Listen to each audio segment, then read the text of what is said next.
Maintenant, on va faire un survol de l'application Caisse. Donc, l'application Caisse, en fait, va être l'outil essentiel lorsque vous allez utiliser le système de caisse Clover, donc le POS. Donc, c'est à travers l'application Caisse que vous allez effectuer vos ventes. Donc, habituellement, lorsque le magasin est ouvert, c'est essentiellement dans l'application Caisse que vous allez travailler une fois que votre inventaire a été créé, etc. Donc, évidemment, on va ouvrir l'application Caisse ici. Donc ici, en fait, je vais avoir une interface où on va me présenter les types de commandes que je vais déjà avoir créées, on va me présenter les catégories, puis on va me présenter les quantités au niveau des articles, puis les articles en soi. Évidemment, je peux modifier cette configuration-là en appuyant ici sur les trois petits points. Je vais pouvoir modifier l'affichage de la caisse. Donc, en modifiant l'affichage, je vais décider si je veux que ce soit les catégories et les articles tels que présentés, seulement les catégories, puis ensuite de ça, on va m'envoyer vers les articles ou littéralement les articles tout simplement. Donc, nous, on suggère toujours d'afficher la catégorie et l'article, c'est beaucoup plus simple. Donc, évidemment, on va voir qu'on a d'autres options ici. Donc, on va pouvoir créer des articles personnalisés, bien évidemment. Donc, c'est un article unique qui n'a pas de définition, où on va pouvoir mettre un prix fixe ou variable, bien évidemment. On peut ouvrir le tiroir caisse. En demandant d'ouvrir le tiroir caisse, bien évidemment, à ce moment-là, on va devoir inscrire le montant qu'on veut retirer. OK? Donc, si je veux rajouter de l'argent, si je veux ajouter de l'argent, je vais devoir aussi inscrire le montant que je désire ajouter. Si c'est autre, à ce moment-là, je peux écrire la raison pour laquelle j'ouvre mon tiroir caisse. Évidemment, je vais écrire la raison du retrait, la raison de l'ajout ou l'autre raison X pour pouvoir ouvrir mon tiroir caisse. Donc, disons que je retire 100 $ pour payer, exemple, un fournisseur. Je vais simplement venir l'inscrire ici, puis je vais faire continuer. Donc, dans ce cas-là, ça m'a permis d'ouvrir mon tiroir caisse, de pouvoir retirer de l'argent pour payer mon fournisseur, puis je vais avoir un suivi de cela. Donc, évidemment, si je vais aller dans l'application Journal d'espèces, qui est l'application qui me permet de faire le suivi des montants en argent dans mon tiroir caisse, c'est là à ce moment-là que je vais voir. Donc, à ce moment-là, ici, je vois que j'ai un ajustement, moins 100 $. La raison, c'est pour payer un fournisseur. L'employé est dans l'admin à 12h57, donc le 8 juin 2023. Donc, si je retourne dans l'application Caisse, ensuite de ça, je vais avoir une autre option ici qui va être activer le mode test. Donc, activer le mode test, en fait, c'est que ça va vous permettre de faire des transactions sans nécessairement qu'elles soient enregistrées dans le système. Donc, je vais prendre plus l'exemple au niveau des restaurants. Donc, souvent, si le restaurant, en fait, je veux faire des tests sans nécessairement que mes ventes soient enregistrées dans le MEV, donc dans le module d'enregistrement des ventes, c'est à ce moment-là que je vais activer le mode test. Voilà. Donc là, on va me dire le mode test est déterminé uniquement à la formation sur le paiement. Les paiements effectués en mode test ne seront pas traités, bien évidemment.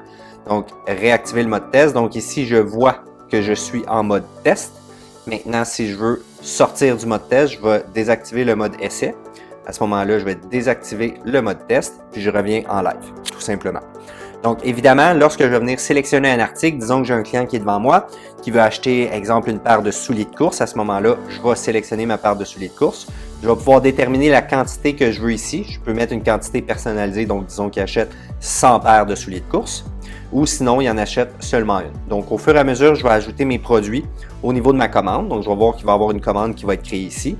Par défaut, je vais toujours avoir le type de commande qui va être service comptoir. Ça, vous pouvez le modifier à votre discrétion. Évidemment, je vais avoir les produits qui vont s'ajouter au fur et à mesure. Évidemment, si vous avez un Clover Station Duo ou un Clover Mini, à ce moment-là, sur l'écran côté client, le client va voir sa commande qui va s'accumuler puis qui va se créer au fur et à mesure. Donc, disons que j'ajoute 3 chandails rouges petits. Donc, j'ai mes quantités qui sont ici, tout simplement. Donc, évidemment, si je peux aller sélectionner chacun des articles pour aller faire des personnalisations. Donc, disons que je prends les souliers, je veux modifier la quantité, je peux aller modifier les quantités. Évidemment, je peux mettre un modificateur personnalisé. Donc, test.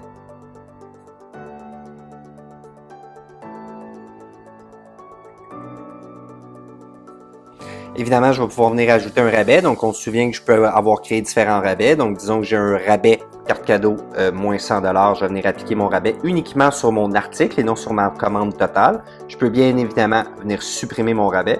Puis, je vais terminer. Si, exemple, je veux supprimer l'article, je vais simplement cliquer sur supprimer. Ça va supprimer mon article. Disons que je veux modifier une quantité, je vais venir modifier ma quantité et je termine. J'ai maintenant seulement un chandail rouge. Évidemment, je vais toujours pouvoir venir imprimer ma commande avant même de l'avoir fait payer, tout dépendant des besoins qu'on a. Donc, si, exemple, c'est un restaurant, j'ai besoin de remettre la facture au barman pour qu'il puisse préparer mon cocktail. À ce moment-là, je vais pouvoir imprimer une copie de la facture puis la remettre à qui de droit. Évidemment, ici, quand je vais appuyer sur les 3 petits points, je vais toujours avoir différentes fonctions. Donc, je peux toujours ajouter une note. Donc, test. Voilà, donc je peux toujours ajouter une note à ma commande. Bien évidemment, je peux modifier ma note. Je peux modifier le type de commande, tout dépendant de ce que ça peut être.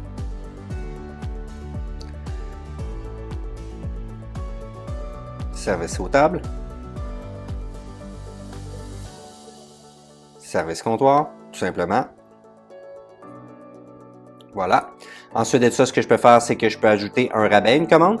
Donc là, à ce moment-là, je vais ajouter le rabais sur la commande au complet et non pas juste sur l'article. Je peux bien évidemment retirer un rabais. Je peux par la suite retirer une taxe si j'ai ajouté la fonction taxe. Donc évidemment, là, la taxe, ça va être supprimée de cette commande-là. Finalement, je peux annuler le retrait de la taxe. Elle va se réajouter parce qu'on se souvient que mon produit, j'ai une taxe par défaut qui est appliquée lorsque je l'ai créé. Ensuite de ça, je vais pouvoir afficher le sommaire de la commande. Donc, je vais avoir un sommaire ici de la commande. Pour reculer, à ce moment-là, je vais simplement glisser mon doigt du haut vers le bas. Ça va venir me permettre de ressortir. Ensuite de ça, je peux toujours supprimer une commande. Donc, à ce moment-là, je vais simplement la supprimer. Elle va être retirée. Donc là, je dois recommencer. Par défaut, comme je vous disais, ma type de commande, c'est comptoir. Donc, si je ne sélectionne pas de type de commande, ça va m'appliquer un service comptoir par défaut. Évidemment, je vais pouvoir ajouter la commande à un client. Donc, si jamais j'ai des clients qui sont créés dans mon système, à ce moment-là, je vais pouvoir aller identifier à quel client j'applique cette commande-là. Donc, disons avec AlexGFF. Donc, cette commande-là, maintenant, est associée à mon client AlexGFF. Je peux toujours supprimer le client. Je peux ajouter un numéro de facture. Donc, disons que j'ai un numéro de facture qui est 1, 2, 3, 4. Je peux rajouter un numéro de facture sur ma commande. Puis, bien évidemment, je peux imprimer le menu du code QR. Donc là, à ce moment-là, ce que ça va faire, c'est que ça va simplement m'imprimer un menu, le code QR du menu que j'ai créé ici, ou si jamais c'est vos articles, tout simplement. Ensuite de ça, c'est sûr que je peux toujours enregistrer ma commande. Donc à ce moment-là, en enregistrant ma commande, je vais pouvoir retourner la chercher, mais dans le module commande, ou sinon, je peux simplement la faire payer. Donc évidemment, lorsque je vais venir payer ma commande, je vais venir appuyer sur payer ici. Donc on va me donner différents modes de paiement. Évidemment, ce que je vais faire, c'est que je vais venir ajouter plus qu'un article pour vous montrer une vente qui va être avec des produits fractionnés. Donc, une commande avec des prix fractionnés. Je vais faire mon paiement. Donc, évidemment, je vais avoir mes produits ici. On remarque ici que je peux faire mon paiement du montant total. Je peux faire un paiement fractionné au niveau du montant, mais je peux aussi fractionner par article. Donc, disons que j'ai un client qui veut payer un produit et j'en ai un autre qui veut payer l'autre produit sur la même facture. À ce moment-là, je vais pouvoir fractionner par article. Donc là, je vais déterminer quel article va être payé pour cette fois-ci. Je vais faire suivant. Dans ce cas-là, c'est les souliers de course Adidas. Suivant. Donc là, je vais déterminer mon mode de paiement. Donc, disons que je paye comptant. Le montant, on me donne 250 $. Paye en espèces. Donc là, à ce moment-là, on me dit, voici le monnaie que vous devez remettre à votre client. Sous quelle forme désirez-vous le reçu? Donc là, je l'imprime. Évidemment, en ce moment, pour l'instant, je n'ai pas d'imprimante, donc je ne peux pas l'imprimer. Mais si j'avais une imprimante de connecté, j'imprimerais le reçu. Je peux toujours l'envoyer par message texte ou par email aussi. Ensuite de ça, je peux décider de continuer à faire le paiement maintenant parce qu'on peut voir ici que j'avais un sous-total de 519,93, 77,86 de taxes pour un total de 597,79. On se souvient que je viens déjà de faire un paiement comptant pour la première paire de souliers qui était de 229,94. Je lui remets une monnaie de 20,6 sur le montant total de 250 qu'il m'a remis et il reste un montant de 367,85 à payer. Je peux soit payer le restant de la commande plus tard ou faire le paiement suivant. Donc, disons que je veux faire le paiement suivant. Voilà. Donc, je vais maintenant sélectionner les produits que je veux faire payer. Suivant. Puis à ce moment-là, je vais avoir la même chose, je vais avoir mon concept. Donc là, si jamais ça serait débit-crédit, à ce moment-là, j'appuierai sur débit-crédit. Disons qu'il me paye en chèque. À ce moment-là, je mets une note. Donc, ajouter une note pour identifier ce chèque. Je peux mettre le numéro de chèque, le numéro de confirmation, le numéro de référence et je fais continuer. Voilà. Donc là, maintenant, ma commande, elle a été payée au complet. Donc, évidemment, je n'ai pas d'imprimante de reçu qui est configurée pour l'instant. Je ne peux pas le faire. Par contre, si j'avais une imprimante de configurée, je pourrais imprimer mes reçus. Voilà. Donc, terminé. Maintenant, disons que je veux faire un paiement fractionné sans nécessairement fractionner les articles. Donc là, à ce moment-là, je peux mettre juste une paire de souliers de toute façon. Donc là, ici, j'ai toujours montant fractionné personnalisé. Donc, à ce moment-là, en cliquant ici, je peux déterminer en combien de paiements je veux diviser mon article ou je peux faire un nombre personnalisé. Donc, disons que je veux payer 20 $ comptant.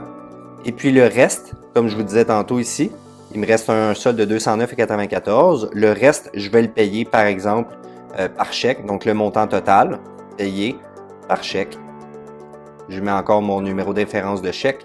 J'enregistre. Et voilà. Donc, mon paiement est terminé. J'ai fait mes commandes et tout est activé. Donc, bien évidemment, si jamais je veux faire un article personnalisé directement, je peux toujours appuyer sur le plus vert. En appuyant sur le plus vert, évidemment, je vais pouvoir venir créer un article personnalisé. Donc, disons que je l'appelle, je lui donne le prix de 10 $. Donc, les quantités, j'en vends 5 à 10 $. Le nom de mon article, c'est un test personnalisé que j'enregistre. Est-ce que je vais ajouter ce nouveau produit-là à l'inventaire ou pas? Et est-ce que j'applique les taxes par défaut ou pas? Donc, à la suite de ça, donc en ajouter et en créer un autre tout de suite, ou je fais simplement ajouter l'article pour aller faire le paiement. Donc là, j'ai mon test perso, ma quantité. Je peux toujours aller la modifier. Je peux ajouter un rabais. Donc, un rabais de 50% sur cet article-là. Je termine, j'ai mon rabais, tout est appliqué, je fais payer. Ensuite de ça, je peux sélectionner le montant de paiement. Donc, disons que je fais un paiement complet, mais de 70 $ parce qu'on me remet 70 $. J'ai la monnaie de 12,51 que je dois remettre à mon client, tout simplement. Terminé. Voilà. Donc, c'est ce qui termine le module caisse, qui est relativement simple. N'oubliez jamais que vous avez toujours les 3 petites barres grises ici à gauche. En appuyant sur paramètres, vous allez avoir d'autres fonctions, donc ajouter les notes des commandes. Restez dans la catégorie après l'ajout d'un article à une commande. Donc ça veut dire que, évidemment, une fois que j'ai sélectionné un article, je vais rester toujours dans la catégorie sélectionnée. Recouper les articles identiques sur une seule ligne. Donc si j'ai plusieurs articles, le même type d'article, mais que j'en ai 5, au lieu de mettre 5 lignes différentes fois le nom de l'article, à ce moment-là, je vais avoir simplement le nom une fois inscrit 5 comme étant la quantité. Donc, je peux activer le paiement rapide en espèces. Donc, ça, je vais l'activer. Vous allez voir ce que c'est par la suite. Je peux activer la barre de quantité. Donc, en haut, lorsque je peux choisir les quantités, 1, 2, 3, 4, 5 ou personnaliser. Je peux activer le retrait manuel des taxes et des frais ou pas. Je peux déterminer, en fait, l'affichage de la caisse, de quelle façon est-ce qu'il va être. Puis, évidemment, je peux afficher tous les groupes de modificateurs en même temps.